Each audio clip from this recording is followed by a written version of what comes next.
Hello and welcome to South Asia Today, a show that provides you the glimpses of South Asia. I'm your host, Shivangi Mishra.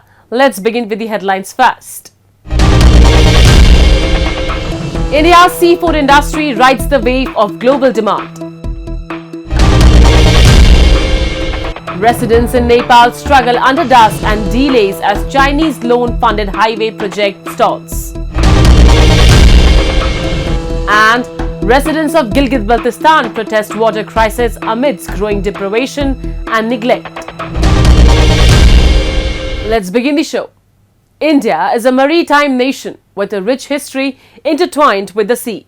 Its vast coastline, stretching over thousands of miles, is a treasure trove of marine resources. Today, we dive into the world of India's seafood industry, a sector that not only feeds the nation but also makes waves on the global stage. We have this report. India, with a 4,660-mile coastline, is a maritime nation with a rich sea-linked history. Its marine resources have sustained livelihoods and fueled economic activity for centuries.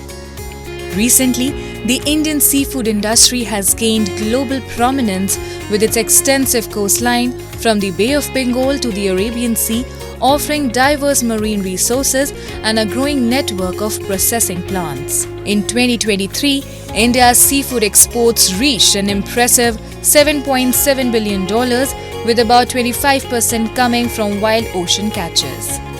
This growth underscores India's rise as a major player in the global seafood market, driven by key buyers across Asia, Europe, and North America.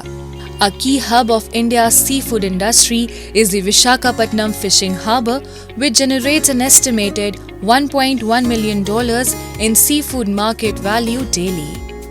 The bustling port processes approximately 150 tons of marine catch each day, including popular species like prawns, cuttlefish, squid, and octopus, which are marketed both domestically and internationally. Every day in Visakhapatnam, almost 8 to 10 crores of rupees market is going on in Visakhapatnam, especially Visakhapatnam fishing harbour. Almost 150 tons are marine catches coming from Visakhapatnam. Mainly material goes to processing units. The remaining the fish material using for the domestic purpose in Visakhapatnam. India's extensive coastline spanning Odisha to Gujarat supports diverse fish species catering to global markets. The Arabian Sea and Bay of Bengal yield mackerel, tuna, sardines, and shrimp. Coastal processing plants use advanced freezing and packaging to ensure seafood reaches international markets fresh. India's seafood industry uniquely caters to various culinary preferences, with European demand for squid and cuttlefish and Japan's high valuation of tuna for sushi and sashimi. We are one of the largest seafood exporter from Goa, as well as we have a processing plant in Karnataka, as well as we have in Kochi. But especially from Goa, we do maximum for Far East countries like China, Thailand, Malaysia, Indonesia, Singapore, and Philippines. All those countries we are exporting maximum. Visakhapatnam mainly market for tuna fishing. We are highly catching in Visakhapatnam the yellowfin tuna. Yellowfin tuna is highly demanded in international market. So almost 150 boats going for the long line fishing for yellowfin tuna. It is the Japan is the main market for yellowfin tuna, and Tunisia also taking the material yellowfin tuna. India's seafood industry has evolved into a thriving, export-driven sector that significantly contributes to the national economy. With abundant marine resources, a strategic location, and an extensive processing network, India is well positioned to meet rising global seafood demand. As exports continue to grow, the industry is set to play an increasingly prominent role in India's economic landscape.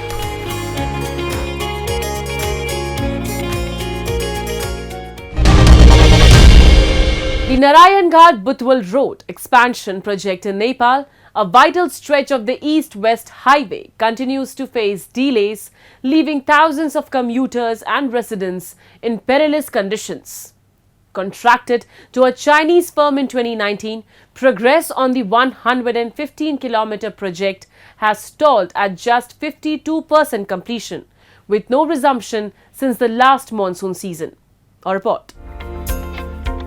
The upgrade of the Narayanghat Butwal Road, an essential link connecting several provinces in Nepal, was expected to transform a 2-lane road into 6, 4 and 3 lanes across different sections.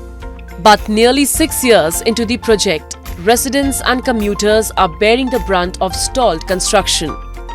The project, financed by the Asian Development Bank at an initial cost of 16.99 billion Nepali rupees, was due to be completed by July 2022. However, delays have forced multiple deadline extensions, now pushing completion to July 2025. Residents blame the contractor, China State Construction Engineering Corporation, for its failure to deliver on time. Roads are slippery in the monsoon and dusty during dry seasons, with deep potholes exacerbating the chaos. Officials cite reasons such as the COVID-19 pandemic and insufficient materials, but residents remain unconvinced. सरकारमा त्यस्तै भइरहेको छ। यहाँ धेरै दुःख पाए, धुलो छ बाटोमा, धुलो पुस्ता पुस्दै जाने हामीहरूले बालबच्चा बस्न नसक्ने स्थिति भयो। बुढाखाडाको त अब कुरै नगरौँ, एकदम एलर्जी हुने, सबै चाहिँ रातिमा सबै धुलै धुलो हुने, सफा गरेर सुत्यो बिहान उठ्दाखेरि उस्तै हुने, दिनदिनै मच्छरदानी धुनुपर्ने, यस्तो भइरहेको छ। साह्रै दुःख पाइयो। यहाँ चाहिँ राम्रो गरी बनाइदिने जाति हुन्थ्यो, सहज हुन्थ्यो। सबै यहाँका बासिन्दाहरूलाई भनेको नारायणघाटदेखि बुटोलसम्म जो चाहिँ यस्तै नै छ। तर जङ्गल एरियामा चाँडो किन भन्यो, बजार एरियामा भुत्लिएर छोड्ने अनि फेरि यहाँ नबनाउने, जङ्गल एरियामा बनाउने, बजारमा नबनाउने। अब हामीहरूलाई दुःख दिन खोजिएको हो कि के हो कि योजनाबद्ध रूपले हो कि सरकार निकायहरूले पनि फेरि वडा कार्यालयले अनि फेरि नगरपालिकाले पनि दबाब ल्याइरहेको छैन। यहाँ बजार एरियामा जहाँ पनि त्यस्तै छ, बजार एरियामा ढिलो बनाउने, जहाँ पनि त्यस्तो भइरहेको छ। यो कति एकदम यो पुरा एकदम के सास फेर्ने सकस हुने, गाह्रो हुने हैन। अब सबै परिवारलाई सानसाना बच्चादेखि लिएर बुढाबुढीहरूलाई एकदमै समस्या भइरहेछ। The Nepalese Prime Minister KP Sharma Oli laid the foundation stone for the project during his previous term in office in 2019. He is set to embark on a visit to Beijing later in December, ahead of which representatives from political parties in West Navalparasi have submitted a memorandum demanding that the responsible parties be given strict instructions to expedite the construction work. PM Oli has expressed doubts about the project's timely completion and warned that if progress does not accelerate, the government will terminate the contract. यदि काम उसले नगर्ने हो भने त काम गर्दैन भने त ठेका तोड्नुको अर्को विकल्पै रहँदैन र हामीले अब डिसेम्बरसम्म मागेको समय दिएर त्यसभन्दा पछि निर्णायक ढङ्गले कदम चाल्नुपर्ने, या त विश्वसनीय ढङ्गले काम गर्छ कम्पनीले भने त्यसलाई अलिकति समय दिने र विश्वसनीय ढङ्गले काम गर्न सक्दैन भने ठेका तोडेर अर्को बाटो लाग्ने गर्नु पर्ला। The situation along the Narayanghat Butwal road reflects a larger challenge for Nepal as it navigates infrastructure development projects financed through foreign loans and grants. As the government warns of potential contract termination, the question remains, can Nepal ensure timely delivery of critical projects without falling deeper into dependency on external actors? Now we take a look at some happenings in Asia in a segment called Asia Watch. India's Prime Minister Narendra Modi held bilateral talks with leaders of Britain, France, Italy and Indonesia on the sidelines of the ongoing G20 summit in Brazil. Britain will restart talks with India on a free trade deal in the new year, Prime Minister Keir Starmer's office said on Monday, following a months-long pause in negotiations due to elections in both countries. London will seek a new strategic partnership with India as well as deepening cooperation in areas like security, education, technology and climate change, Starmer's office said after the meeting with Modi.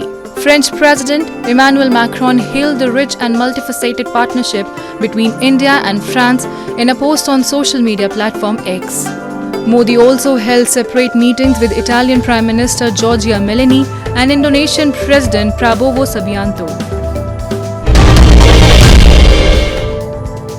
Al-Wakil Farm in Karbala is considered one of the first stud farms in Iraq to breed purebred Iraqi Arabian horses.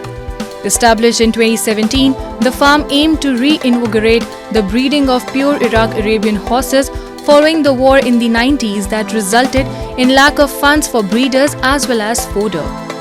The farm began a program to bring back horses of Iraqi origin from Egypt, which strive to maintain the breeding and registering of the horse original bloodlines following the war. British farmers gathered in Westminster to protest against government changes to inheritance tax, which opponents have labelled a tractor tax. Farmers say the end of an inheritance tax exemption that has helped family farms pass down the generations would threaten food production. Seeking to raise funds to fix public services, Finance Minister Rachel Reeves announced in October that farmers with land worth more than £1 million will no longer be able to leave their farms to their children tax-free from 2016. Some farmers have already threatened to strike or disrupt food supplies. Moving on. Residents of Pakistan-occupied Gilgit-Baltistan are protesting due to an ongoing water crisis, with clean drinking water in short supply. Struggling to meet basic needs, they are calling for urgent government action. Despite the worsening conditions, the local administration has failed to address the issue, prompting both men and women to take to the streets and protest. The community's patience is running thin, demanding immediate intervention. Our report. The residents of Silpe village in Gizar district of Pakistan-occupied Gilgit-Baltistan staged a protest by blocking Ishkoman Road, demanding their inclusion in the Greater Water Supply Scheme. Launched in 2017, the scheme was intended to provide clean drinking water from Dharmandar to Gahkach, but excluded Silpe village, leaving its residents without a reliable water supply. The water crisis in the village has reached alarming levels, with reports highlighting severe shortages of safe drinking water and basic sanitation facilities across the region. तकरीबन 3-4 दिन पहले हमने बोला भी था कि हमें ये पानी में ये फैसिलिटी हमारे नाम पर आ गया सिर्फ का कुछ के नाम पर, तो ये तकरीबन 1 साल में हमें टकाते रहे कि कभी इन्होंने ईद बहाना किया, कभी मुहर्रम बहाना किया, कभी क्या किया। हम एक्शन के पीछे गए, एक्शन ने डीसी के पास भेज दिया, डीसी ने एक्शन के पास भेज दिया। ये मसला तकरीबन 1.5 साल हम उधर इनके फरियाद करते रहे, आखिर कोई भी हल नहीं निकल गया। The water crisis has ignited a wave of protest, with women taking a stand to demand change. In Majini Mohalla, women staged a powerful demonstration on Shahid Millat Road, drawing attention to the severe shortage of drinking water in their locality. With growing concern over the rise of waterborne diseases linked to contaminated supplies, the women voiced urgent calls for action. Villagers have reported a surge in illnesses, amplifying the need for clean water.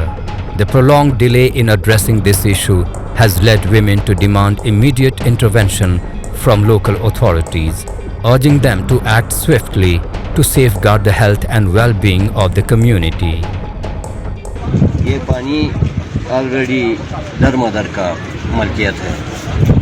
दूसरा, पैसे जो scheme के लिए पूरे अरबों के हिसाब से गवर्नमेंट के खर्च हुए हैं, ये चंद लोगों ने पूछ के तो ये ढल रहा है पानी के लिए।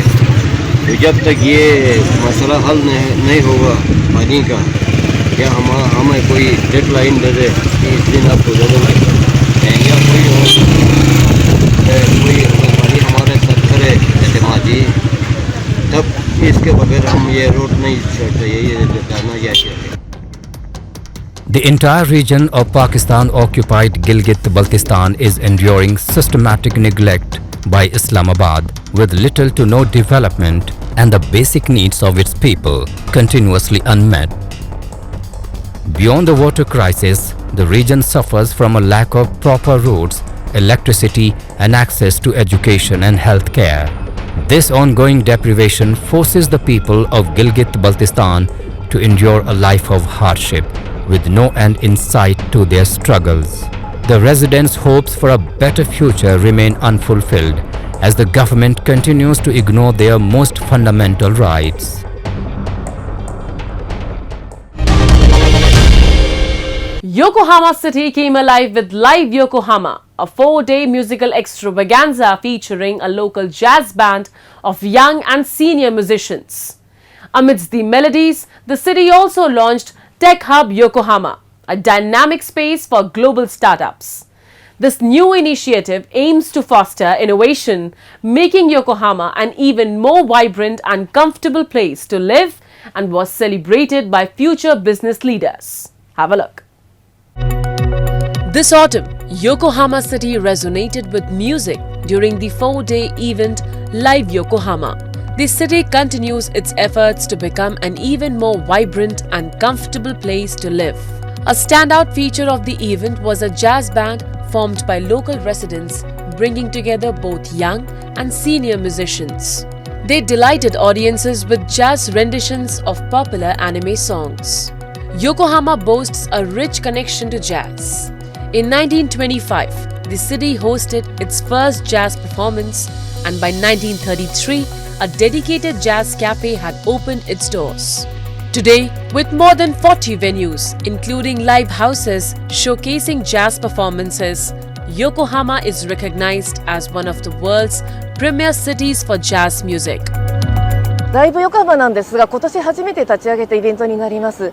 この4日間で30を超えるステージをこの街中に展開いたしまして、あらゆる音楽とあとライブパフォーマンス展開いたします。ここ5年間ぐらいで2万人規模の K アリーナさんが開かれたり、ピアアリーナさんができたりということで、たくさんのホールがこの横浜に集結してきていると。音楽を聴きたいお客様にですね、たくさんこれから横浜に来ていただきたいというふうに思ってございます。High school students also showcased their talent during the festival, performing music with wind instruments. 10 brass bands from schools nationwide participated, each with 50 to 100 students. These young musicians took on the challenge of performing beloved Japanese songs that have remained popular for over 70 years, preserving this timeless music for the younger generation. Yokohama citizens also had the chance to engage with music directly. Yamaha set up a special booth where visitors could try 8 different instruments, including the violin, saxophone, and drums. いろんな経験はしてもらいたいなと思うので、いいきっかけだったと思います。バイオリンは結構いいお値段もするので、こんな風に手頃に経験することができるので、すごい良かったなと思います。はい。Tried drums. He likes music very much. Yeah, he likes the music. Great to just come for free to try all these different instruments and get children interested in music. I think the best way is just to let them try. So yeah, we had lots of fun already. With its rich musical history, Yokohama city continues to evolve, making strides to become an even more vibrant, attractive, and comfortable place to live. Yokohama city has launched Tech Hub Yokohama to support global startup companies, marking an important step towards fostering innovation. The launch event brought together future business leaders to celebrate this milestone. Located in the Minato Mirai area, home to numerous global companies and small businesses, Tech Hub Yokohama aims to unite researchers, engineers, and entrepreneurs to drive the growth of startups and unicorn companies. テック&グローバル、このコンセプトの下で、ここ横浜を世界に挑戦するテック系スタートアップの集積地へと発展させていく、グローバル水準のエコシステムを構築してまいります。これまでも横浜市ではですね、スタートアップの支援様々行ってきたわけですけども、なかなかやはり東京圏に比べると、ユニコーンと呼ばれる企業が輩出できてなかったり、資金調達額自体もちょっと小規模だという問題点がありました。みなとみらい横浜にはですね、大企業のですね、研究開発拠点というのが集積しております。研究開発人材といいますか、その就業人口も多くなっておりますので、このテックハブ横浜をハブにしてですね、様々な人が交流していって、テック系のスタートアップを集中的に支援していくことによって、この横浜からユニコーン企業を生み出すべくですね、新しく拠点を設立いたしました。世界にも匹敵する大規模な都市であるというふうに考えています。もちろん企業活動はさることながら大学も存在していて、グローバルな人の数も多いというところ、ここは非常に魅力的なポイントだと思っています。横浜コネクトという活動を通じて、この横浜の都市の可能性を発揮させていきたい。それに貢献していきたいというふうに思っております。We want to build a really big, new, innovative community, and the keywords are tech and global. I'm mixed, so I have an Austrian background and a Japanese background.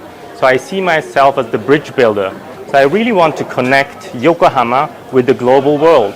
And you know, the global world is so fast changing, you cannot do everything alone, even if you are a big company. So it's very, very important to have a global connection. Tech Hub Yokohama embodies a passion for fostering new businesses. By cultivating global startups and unicorn companies, Yokohama City is adding a dynamic new dimension to its global appeal. Now it's time for me to wrap up today's episode. We'll be back next week at the same time. This is Shivangi Mishra signing off on behalf of the entire production team of South Asia Today. Goodbye and take care.